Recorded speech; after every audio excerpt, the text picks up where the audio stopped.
अब अपन पढ़ते हैं एसओपी फॉर्म के बारे में। ठीक है, एसओपी की फुल फॉर्म होती है सम ऑफ प्रोडक्ट।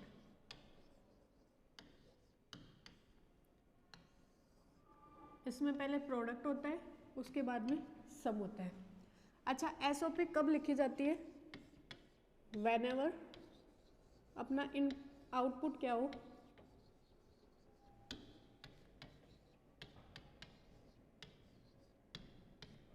सिर्फ और सिर्फ तभी एसओपी टर्म्स लिखी जाएगी जब अपना आउटपुट क्या है, 1।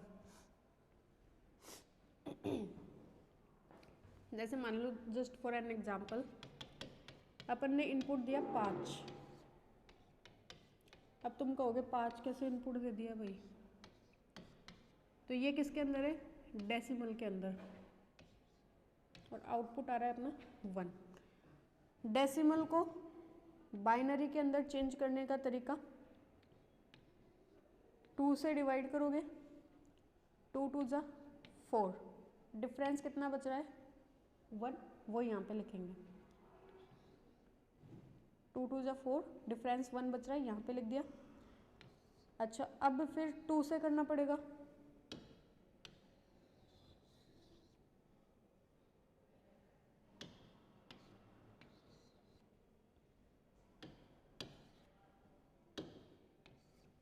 ठीक है। 2 2 जा 4, 2 टाइम्स आ रहा है, और कितनी बार जा रहा है, मतलब बच रहा है कितना यहाँ पे अपने पास? 0। ठीक है, तो लिखेंगे कैसे? 1 0 और 1, यहाँ पे 0 बच रहा है। देखो दोबारा देखो, दोबारा देखो, इनपुट है अपने पास 5, 2 से डिवाइड करोगे, 2 टाइम्स आ रहा है, कितनी बार जाएगा? 4 बार। इसको अपन माइंड में लेके चलो, या फिर तुम्हारी उसके लिए आसानी के लिए ऊपर लिख लो, बाकी ऐसे लिखना नहीं होता है ना। इनका 2 टू द 4 बार 4 गया, और बच रहा कितना है? 1, मतलब एक एक्स्ट्रा बच रहा है ना, तो वो यहाँ पे लिख दिया। ठीक है, अब वापस किससे डिवाइड करेंगे? 2 से। 2 से डिवाइड करेंगे तो अब कितनी बार जा रहा है? 2 टाइम्स ही जा रहा है। ये यहाँ ना लिख के तुम यहीं लिख लो, 2 टाइम्स आ रहा है, बच रहा कितना है, मतलब शेषफल होता है वो कितना बच रहा है? 0, और इन दोनों का डिफरेंस कितना बच रहा है? 1। ठीक है, तो इसको लिखोगे कैसे? 1 0 1 in terms of binary to decimal to binary. और इसको कैसे लिखोगे? 1 के लिए हमेशा एसओपी के अंदर 1 के लिए हमेशा लिखते हैं सिंपल वेरिएबल, और 0 के लिए लिखते हैं उसका कॉम्प्लीमेंट करके। ठीक है, तो ये 1 है, तो 1 के लिए जैसे अपने पास वेरिएबल्स है ए बी सी, 3 टर्म्स है ना, तो 3 के लिए 3 वेरिएबल्स होंगे, तो बी क्या है? कॉम्प्लीमेंट, और सी। अगले एग्जाम्पल से और भी बढ़िया समझ में आएगा, रुको 1 मिनट। देखो,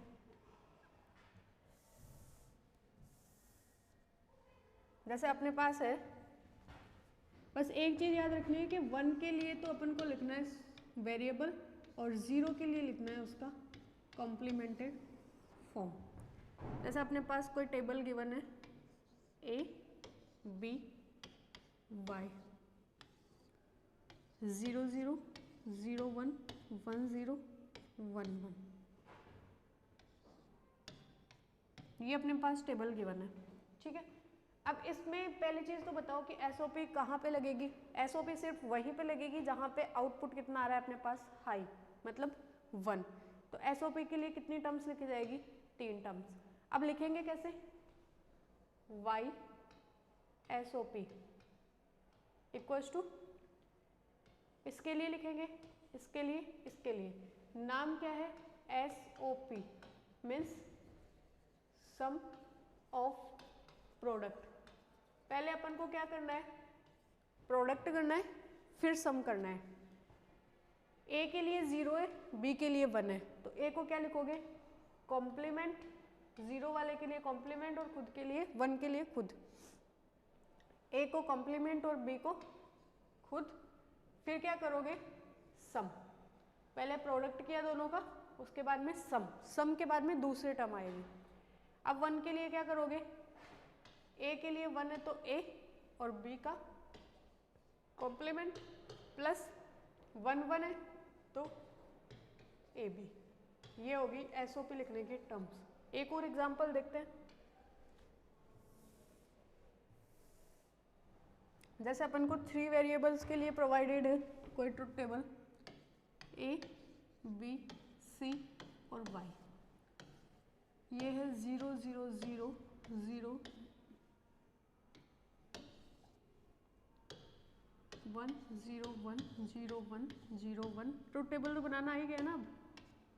0 0 1 1 0 0 0 1 1 1 1। इसके लिए मान लो तुम्हें आउटपुट गिवन है 0 1 0 0 1 1 0। ये जस्ट माना एक एग्जाम्पल है ना, ठीक है। इसके लिए वाई एस ओ पी लिखोगे तो वाई एस ओ पी क्या हो जाएगा, देखो एक तो इसके लिए लिखोगे, एक इसके लिए लिखोगे, एक इसके लिए। आउटपुट के अंदर जिस जिस टर्म के अंदर 1 है उसके लिए सिर्फ एस ओ पी लिखी जाएगी, ठीक है। इसके लिए 1 है तो ये क्या हो जाएगा, एक तो इसके लिए लिखेंगे, एक इसके लिए, एक इसके लिए। इसके लिए लिखे सबसे पहले क्या करना है, प्रोडक्ट करना है, उसके बाद में सम करना है। ए के लिए 0 है तो ए का कॉम्प्लीमेंट, बी के लिए 0 है बी का कॉम्प्लीमेंट और सी के लिए 1 है तो सी खुद ब खुद। फिर प्लस, फिर इसके लिए लिखेंगे ए खुद, बी का कॉम्प्लीमेंट, सी का कॉम्प्लीमेंट प्लस इसके लिए ए बी का कॉम्प्लीमेंट सी। ये अपनी क्या हो गई, वाई एस ओ पी। अब तो समझ में आ गई होगी शायद। एस ओ पी के बाद में अपनी दूसरी टर्म होती है पी ओ एस। दूसरी टर्म होती है पी ओ एस। अब पी ओ एस क्यों आई, क्योंकि देखो एस ओ पी आई, उसके बाद में एस ओ पी सिर्फ और सिर्फ उसके लिए लिखी जाएगी जिसके लिए आउटपुट क्या लिखा जाएगा, आउटपुट 1 आएगा। तो आउटपुट तो 0 और 1 दोनों आ सकते हैं, 0 भी आ सकता है और 1 भी आ सकता है। तो 0 अगर 1 आता है आउटपुट तो उसके लिए हम लिखेंगे सिर्फ एसओपी, और अगर आउटपुट हमारे पास 0 आता है तो उसके लिए लिखेंगे हम पीओएस। देखो उस टेबल के अंदर जहाँ जहाँ पे 1 था, इस टेबल के अंदर जहाँ जहाँ पे 1 था उसके लिए लिख दिया अपन ने एसओपी। जहाँ जहाँ पे 0 है, यहाँ पे 0, यहाँ पे 0, यहाँ पे 0 और यहाँ पे 0, उसके लिए अपन क्या लिखेंगे, पीओएस। पीओएस की कुछ कंडीशंस होती है। पीओएस नाम ही देख लो पहले तो, प्रोडक्ट ऑफ सम। एसओपी क्या था, सम ऑफ प्रोडक्ट। मतलब पहले अपन प्रोडक्ट करते थे, उसके बाद पहले अपन प्रोडक्ट करते थे, उसके बाद में सम करते थे। इसका नाम है प्रोडक्ट ऑफ सम। सम बाद में आ रहा है तो पहले क्या करेंगे अपन, सम, और फिर उसका क्या करेंगे, प्रोडक्ट। लिखने का तरीका चेंज हो गया। पहले अपन कर रहे थे सम ऑफ प्रोडक्ट, मतलब पहले अपन प्रोडक्ट लिखते थे, अपने पास वेरिएबल्स थे मान लो 3, गिवन था ऐसे,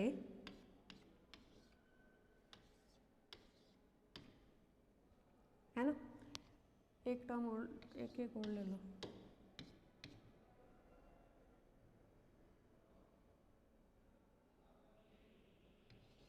एग्जाम्पल ले रहे। अभी तुम उस ट्रुथ टेबल में मत भाग जाना कि ट्रुथ टेबल में तो ऐसे बताया था। एग्जाम्पल ले रहे मन से, 4 ही थोड़ी बनेंगे, 8 बनेंगे ना, बच्चे हुए उधर आ जाएंगे। तो अब देखो सम एसओपी के अंदर तो अपन क्या करते थे, सबसे पहले जहाँ जहाँ पे 1 था उसको ढूंढते थे। अब 1 वाले के बाद में इसके वेरिएबल्स उठाते थे। अगर खुद के लिए 1 होता था तो उसके लिए खुद लिखते थे, और 0 होता था तो उसके लिए कॉम्प्लीमेंट लिखते थे। तो वाई एसओपी के अंदर अपन क्या लिखेंगे, A B C complement plus A B C complement. Same ही टर्म्स लिख दी, खुद में खुद जोड़ोगे तो क्या आ जाएगा, ए बी और और C कॉम्प्लीमेंट। YSOP अपना क्या आ गया ये। अब देखो YPOS लिखते हैं। POS का मतलब होता है प्रोडक्ट ऑफ सम। पहले सम करेंगे उसके बाद प्रोडक्ट करेंगे। पहले प्रोडक्ट कर रहे थे उसके बाद सम कर रहे थे, पहले प्रोडक्ट कर रहे थे उसके बाद सम कर रहे थे, अब पहले सम करेंगे उसके बाद प्रोडक्ट करेंगे। जीरो के लिए POS कब लिखा जाएगा? Whenever output is zero. ठीक है। दूसरी चीज जीरो के लिए ढूंढो पहले, तो क्या क्या आएगा?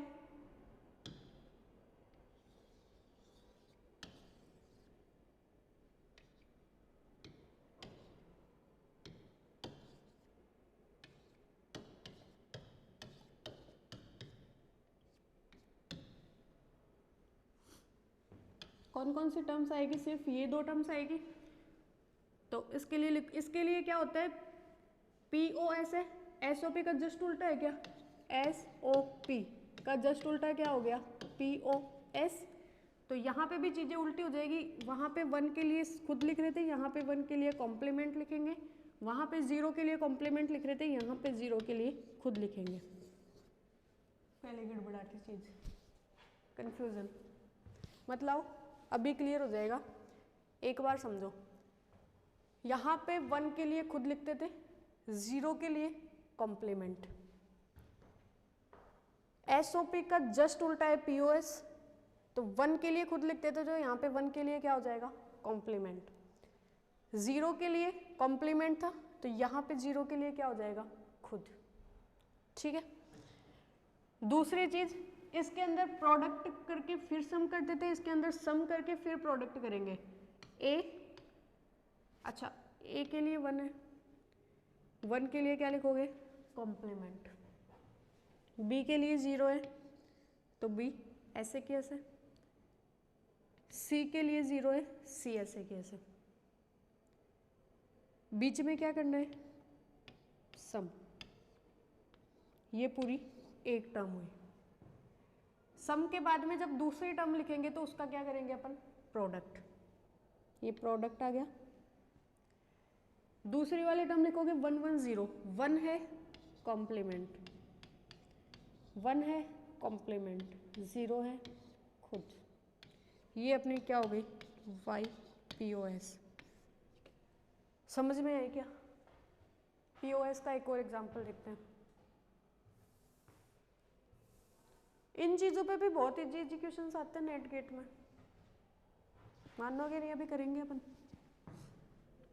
जैसे एक एग्जांपल लिया ये,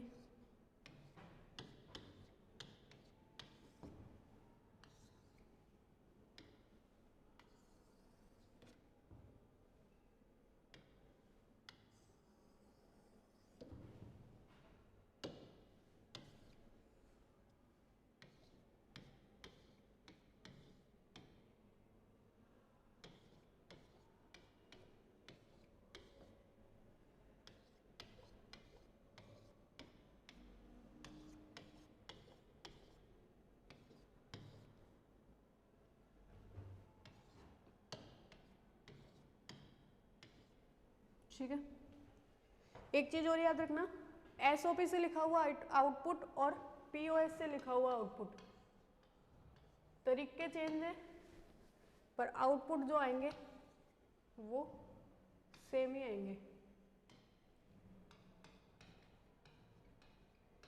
SOP से लिखा हुआ आउटपुट और POS से लिखा हुआ आउटपुट सेम आएंगे। चलो सबसे पहले अपन लिखते हैं इसकी SOP।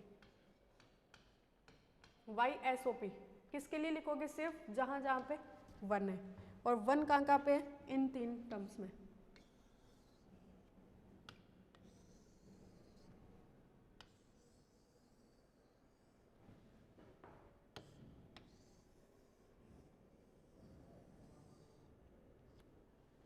इनके लिए 1 लिखता है। SOP के अंदर खुद है, 1 है तो खुद, 0 है तो कॉम्प्लीमेंट।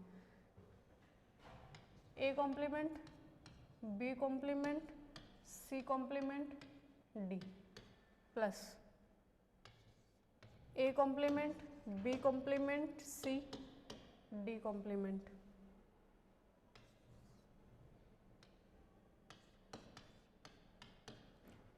इसके लिए A complement B, C complement D complement. POS वाले टर्म्स लिखे। पीओएस किस किस के लिए लिखोगे? जहाँ जहाँ पे क्या है अपने पास 0।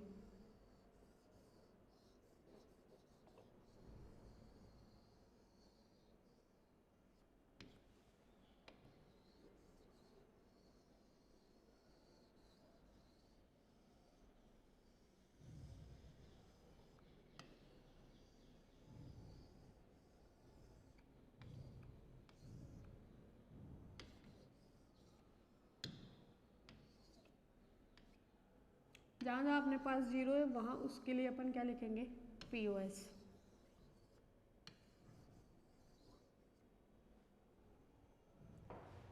इसके अंदर देखो पीओएस के अंदर क्या होता है? 0 है तो खुद और 1 है तो कॉम्प्लीमेंट। तो सबसे पहले इसके लिए लिखेंगे फर्स्ट वाले टर्म के लिए, इसके लिए तो ये क्या हो जाएगा? a plus B plus C plus D. ठीक है। इस वाले टर्म के लिए a plus B plus C complement plus D complement, a plus B complement plus C plus D complement. ये अपना क्या हो गया? y POS। अब जब तुम इसको सोल्व करोगे, सोल्व कैसे करोगे? इसको इससे मल्टीप्लाई करोगे, इसको इससे मल्टीप्लाई करोगे, मतलब चारों टर्म्स a को पहले सबसे मल्टीप्लाई करोगे, फिर b को सबसे करोगे, c को सबसे करोगे, d को। जब सोल्व करके लाओगे तो तुम्हारे पास यही टर्म आएगी SOP वाली। जनरली अपन यूज़ भी SOP करते हैं क्योंकि वो शॉर्ट पड़ता है, POS में लेंथी होता है। ठीक है। अब इस पे आया हुआ अपन क्वेश्चन करते हैं नेट गेट का। देखो तुम, मैं तब तक क्वेश्चन लिखती हूँ।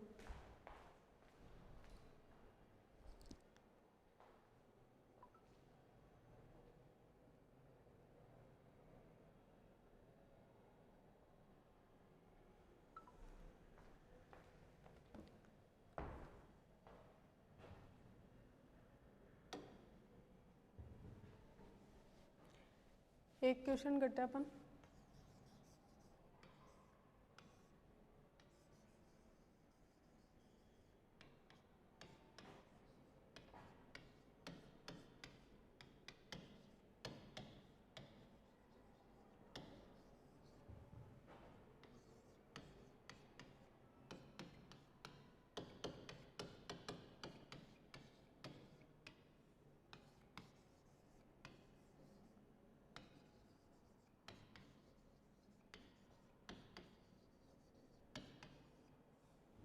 गिवन ट्रुथ टेबल है,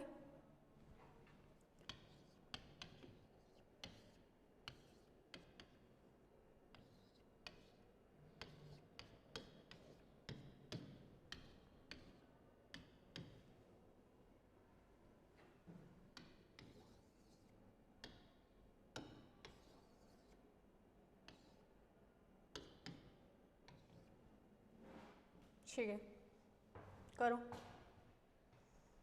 तुम ट्राई करोगे, मैं करा दूँ? कर ही लेते हैं। सबसे पहले अपन लिखते हैं SOP के लिए। y SOP के लिए जब लिखोगे तो ये क्या हो जाएगा? 1 1 वाले टर्म्स के लिए लिखोगे a complement b plus a b complement, और ये किसका आउटपुट होता है तुम्हें पता हो तो? एक्सोर गेट का। दूसरा लिखते हैं y POS के लिए। POS क्या हो जाएगा?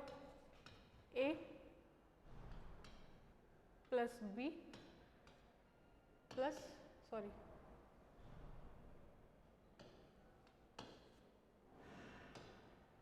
डॉट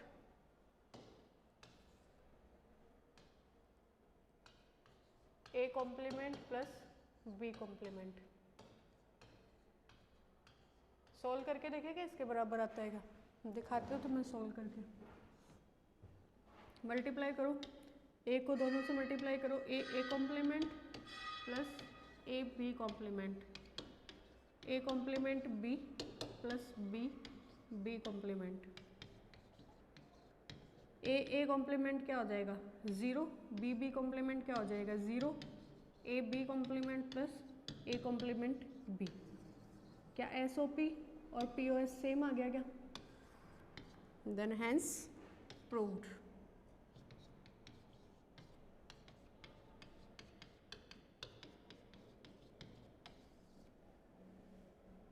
ठीक है, नेक्स्ट करते हैं अपन अगले लेक्चर में। धन्यवाद।